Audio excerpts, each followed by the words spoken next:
All right, guys, so we got to talk about a story that is very close to home for me from a geography perspective, okay? Because this story takes place out of a small town south of Rocky Mount in Wilson, North Carolina, called Kenly, okay? And this town made national news because just a few months ago, the entire police department resigned. And what I mean by the entire police department, what I mean is like 5 full-time officers and like a couple of the staff, okay? But again, it's a small town of about 2,000 people, and when you have, that many police officers quit, full-time officers quit, it's kind of a big deal, right? It is a big deal, and it made national news because people threw out allegations of racism as they're saying that the entire police department resigned because the town had hired a new town manager by the name of Miss Justine Jones, who happens to be a Black woman, okay? And she has a track record of being a progressive, okay? She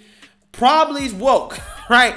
And when she got in, shortly after she got in, okay, she was unanimously voted in, okay? Again, keep in mind, accusations of racism here, right? But this Black woman was unanimously accepted, okay, to be the town manager. Shortly after she got in, she was accused of creating a hostile work environment. Again, just a few months after she started working, the entire police department quit, and the accusations of racism came out at that point, saying that they all resigned because she was a Black woman, right? They don't want to work for a Black woman. Now, lo and behold, 2 months later, fast forward to today, the town manager has now been fired after the city council decided to sack her following the entire police department resigning and an investigation into whether or not she actually created a hostile work environment. And I want to talk about this. But before I get into it, I want to go ahead and roll this clip so you guys get a better understanding of what happened in reaction to this town manager being fired. Take a look. Town council voting 3-2 last night to terminate a contract with Justine Jones. Tamara Scott joins us live with what's next in the search for a new town manager there. Tamara? Good afternoon. Well, I spent the day here in Kenly and I got a lot of reaction from people. Unfortunately, not a lot of people want to speak on camera to us, but I'm told they just want to know what their town is going to do moving forward.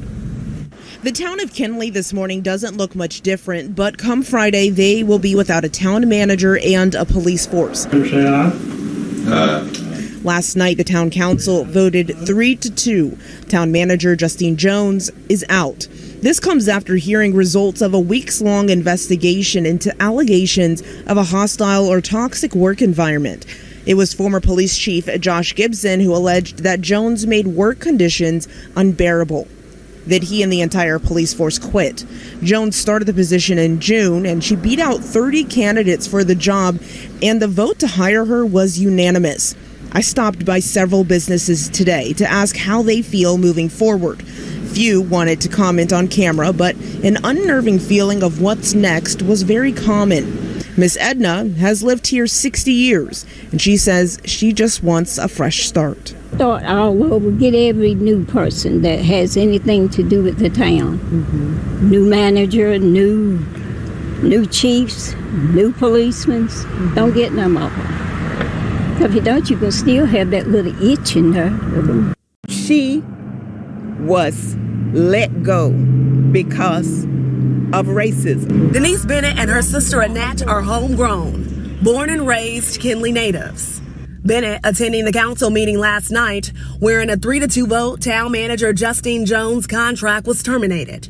They're not surprised. As much as it's a wonderful, feel-good, people like each other, friendly Kenly, there is and there has been that history of racism. In fact, Annette was one of the first African Americans to integrate the school system here. From the walk home from Kenly Elementary to our home, people walking behind us, calling us names and so forth. Census data showing there are nearly 1,500 people that call this town home, with white residents making up the majority, followed by Blacks, Hispanics, Asians, and American Indian.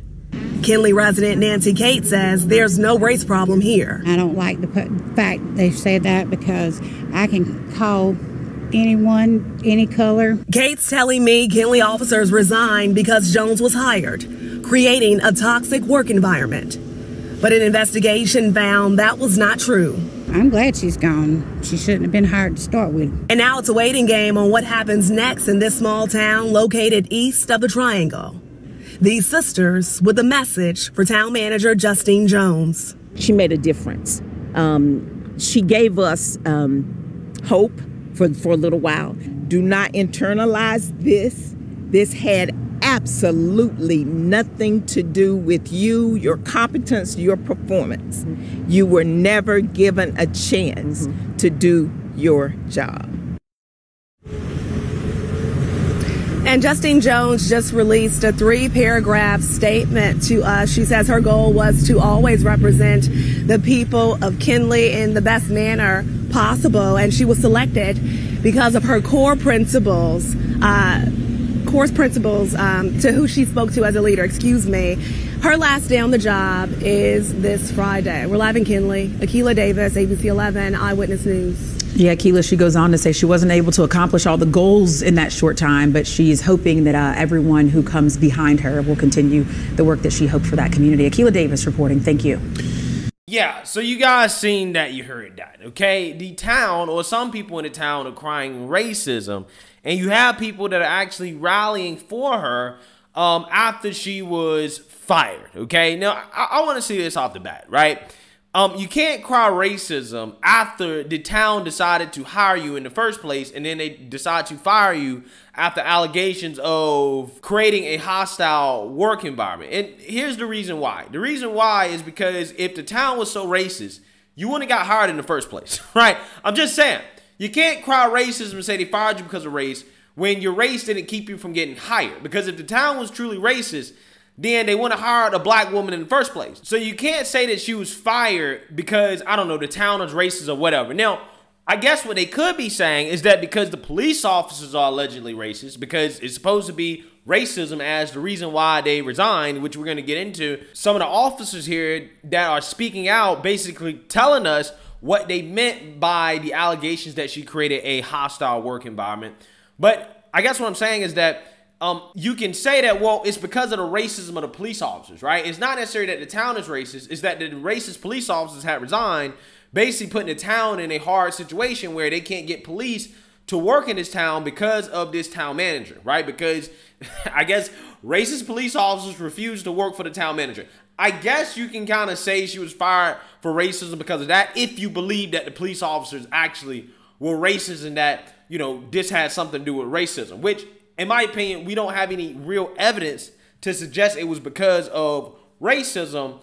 And this town manager has a history of accusing people of racism and kind of creating a hostile work environment with these allegations, okay? So with that being said, I want to read about this as this story right here is pretty deep. And then I want to give you guys my opinion, as I honestly think that the overall outcome here is good, okay, on both ends in terms of the police resigning and this woman getting fired. I think it's a win-win for everybody, right? But let's read about this.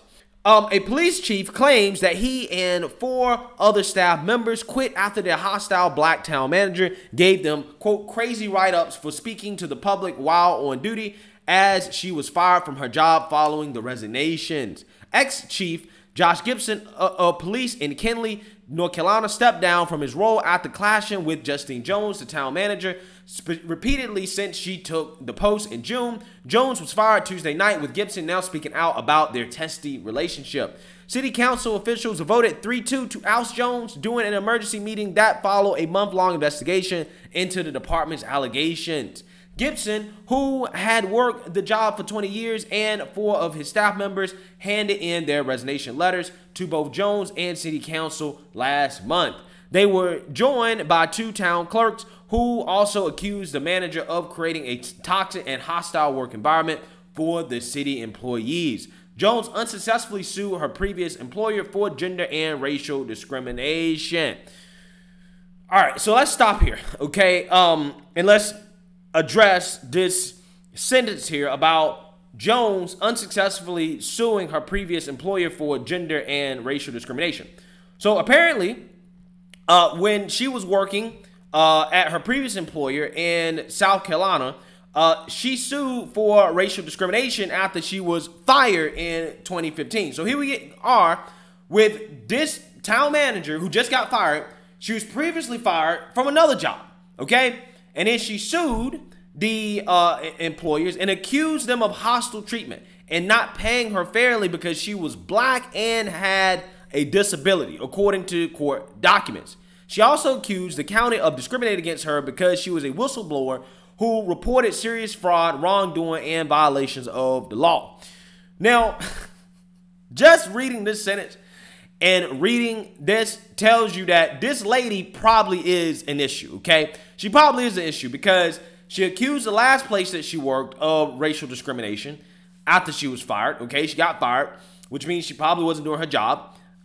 She also is a whistleblower, okay? So she probably was basically more trouble than she was worth. Again, I don't know the details about what happened there. So again, all this stuff, just take it with a grain of salt. I'm just trying to piece things together based off this person's past behavior, okay? But what really makes me think that she probably was more trouble than what she was worth is the fact that she voluntarily dismissed the lawsuit in April 2017 without elaborating why she dismissed the lawsuit, which to me tells me that she probably didn't have a leg to stand on, that her allegations of racism or racial discrimination and being discriminated against were probably false, right? She probably was either not good at her job or she was the one actually creating a hostile work environment, and that's why she got fired, right? And she tried to play the race card, and when it became clear that the race card wasn't going to work, she wasn't going to get no money, and you know what? Let me just dismiss the lawsuit, okay? That's what I think, because if you got a real claim of racial discrimination, there's a whole lot of big money to be made from those types of lawsuits against an employer, okay, i.e. what happened with Tesla. Elon Musk, the black employee, got paid, what, $100 million or something like that? Millions of dollars for accusations of racial discrimination? I'm just saying, if you got a case, you don't just voluntarily dismiss it. You stick it out because you can get a whole lot of money, right, if you win. So again, I personally believe she was more trouble than she was worth, okay? And she has a history of making these types of claims, and she's probably the one that actually was creating a hostile work environment. Now, to be fair here, there's some confusion in regards to whether or not the plaintiff, which would be Miss Justine Jones, whether or not she dismissed it or whether or not the court basically agreed with the defendant's motion, the defendant being Richmond County, to dismiss this lawsuit, right? It seems like, according to the actual lawsuit itself, that the defendant put in a motion to dismiss this case, and the court granted it because basically her case was weak, okay? That's what it looks like just reading this document, right? I'm just trying to say that, you know, just to be transparent. But regardless, I don't think that she had a strong case just from the information that we have here of racial discrimination or any type of retaliation for being a whistleblower. It doesn't look like the case was going in her favor. But let's read a little bit more here. In the 7 resignation letters, neither the clerks nor the 5 officers specified what distress or hostility spurred them to quit. Jason Tedler, the former lieutenant for the Kinley Police Department, claimed that Jones would demand calls or emails to make appointments to see her. He said that Gibson would get crazy write-ups for things like being late or stopping to talk with business owners on duty. He told the Herald Sun, quote, "No one wants to be a cop. The people that worked here were here because they loved their job, and the people that worked here. It took us a year to fill 2 officer positions because they don't get any applications here." Patrol officer Darren Pete said there had been a communication issue and that he wanted Jones fired, but has no plans of returning. He said, quote, "At the last public meeting, the town council sent a clear message that they did not all support us by voting to seek a new police chief and then hire new officers. I just do not feel like that will be a good place for me to go back and work." The Johnson County Sheriff's Office is providing security for the town while it looks for police and a new manager. Okay, so here's why I think that this is a good situation overall for everybody involved, okay, including the race crusaders who believe that this happened because of racism, okay? Let me start with that first, right? If you believe that this happened because of racism, which in my opinion, I don't see enough evidence to suggest that these officers were truly racist and they quit just because she's a black woman.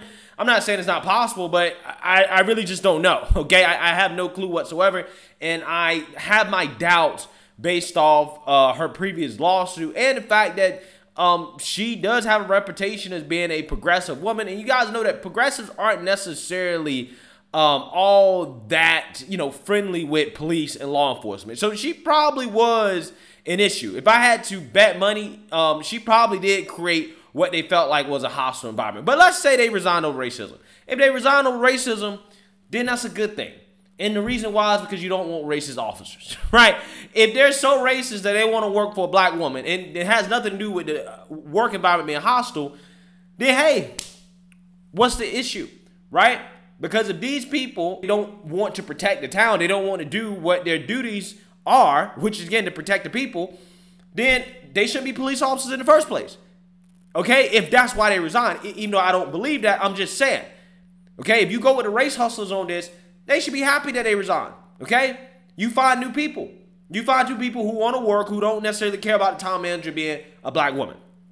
However, the flip side of the coin is that I also think it's a good thing that this town manager got fired. And the reason why is because it is obvious, at least from the day she got there, that this relationship was not going to work. Right? And that happens in corporate America all the time. Even though this isn't corporate America, this is government, but still, it's kind of the same thing. Right? Workplace politics are workplace politics. There's a lot of times in which you think that, okay, we found the right fit. Okay, this person's going to come in, they're going to work for us, they're going to do a great job. And then once they actually start working, you see that, oh, this is how they actually work. This is what it's like to actually work with this person. There's a lot of things you can't discover about somebody just from an interview, right? You discover that, hey, maybe this person's not the right fit, right? Maybe this person isn't doing the job the way we thought they would do the job, and we made a mistake. And that kind of seems like what happened in this situation, okay? And it is good for her because, again, if she was fired because of racism or whatever, then she doesn't have to deal with the hostility towards her anymore. She's getting a $50,000 severance, right? $50,000, okay? She claims she might sue, but who knows? Maybe that severance package includes a clause not to sue. If it does, that means that she would more than happily take the money than to sue over racial discrimination, okay? But I'm just saying, she, again, if this was racially motivated and had nothing to do with her performance, then she's getting a severance of $50,000 and she can go find a new job, right? She can go find a new job and she doesn't have to work for a town that allegedly is racist, okay? I'm just saying, this situation, okay, is good in the sense that, one, this town can just start fresh, right? The town manager's gone, who allegedly was creating a hostile work environment. She's gone. The police are gone, who allegedly were racist, right? They're gone. You just start fresh and you find people who actually want to be there, that's going to do the job and that's going to work well together. It's really that simple. Now, whether or not these police officers decide they want to try to get their jobs back, that's on them. And whether or not the town decides to hire them, that's on them. But I'm just saying, a fresh start seems to be what this town needs. They had a hard time finding police officers. They're probably still going to have a hard time finding them. But if this woman was making it harder for them to do that, then it's probably best that she's not there. Okay, I think for all sides involved in this, this was a good outcome. Let me know what you guys think. Make sure you like, comment, and subscribe. Most importantly, share a Black conservative perspective. Peace.